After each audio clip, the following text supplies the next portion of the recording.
নমস্কার বন্ধুরা, আশা করছি তোমরা সকলে ভালো আছো। আমিও ভীষণ ভালো আছি। ভিডিওটা অনেকদিন আগেই করেছিলাম, যখন আমি বাড়িতে গিয়েছিলাম। তোমাদের সঙ্গে আমি মায়ের হাতের বানানো তেলের পিঠেটা শেয়ার করেছি, বা ডালের পিঠেটা আর শেয়ার করা হয়নি।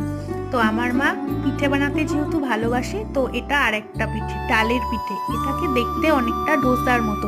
ডোসা তো তোমরা অনেকেই খেয়েছো হয়তো, কিন্তু ডালের পিঠে খেয়েছো কিনা জানি না, হয়তো খেয়েছো অনেকে।